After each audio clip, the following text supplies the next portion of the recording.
যখন চারদিকে ঘোর অন্ধকার নেমে আসে, তখন একটি ছোট মোমবাতির আলোতেই আশার আলো জ্বলে ওঠে।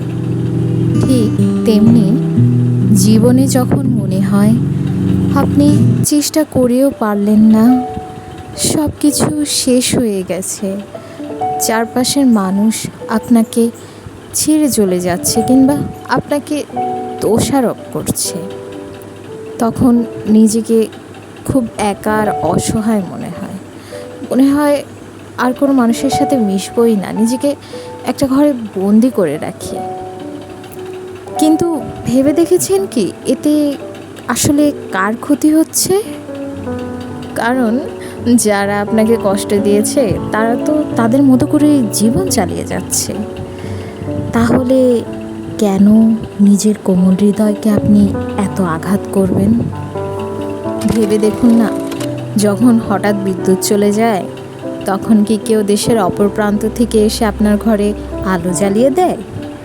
না, আপনি নিজেই তো নিজের প্রয়োজনে মোবাইলের ফ্ল্যাশ লাইট জ্বালান, চার্জার লাইট জ্বালান কিংবা একটি ছোট মোমবাতি জ্বালিয়ে অন্ধকার ভেঙে দেন, তাই না?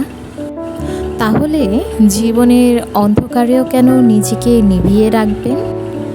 নিজেই তো পারেন নিজের জীবনে আলো জ্বালাতে। অ্যান ফ্র্যাঙ্ক একবার বলেছিলেন, আ single candle can both defy and define the darkness. অর্থাৎ একটি মোমবাতিই পারে অন্ধকারকে চ্যালেঞ্জ করতে এবং আলোর নতুন সংজ্ঞা দিতে।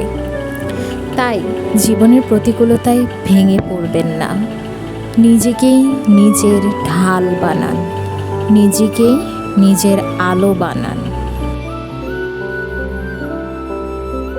হয়তো আপনি নিজেকে খুব ছোট মনে করছেন, আপনি ভাবছেন আমার মতো একজন সাধারণ মানুষ এত বড় সমস্যার সম্মুখীন কিভাবে হবে, কিভাবে তা মোকাবেলা করবে। আচ্ছা ভাবুন তো সেই মোমবাতির ঘটনাটা। সেই ছোট মোমবাতি পুরো অন্ধকার ঘরকে আলোকিত করে তুলেছিল।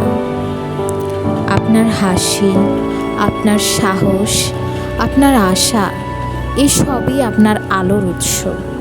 নিজেকে হাসি খুশি রাখুন, নিজেকে নিজের জীবনের আলো বানিয়ে তুলুন। মনে রাখবেন, আপনার আলো শুধু আপনাকেই নয়, আপনার চারপাশ এমনকি সমস্ত অন্ধকারকেও আলোকিত করে তুলবে।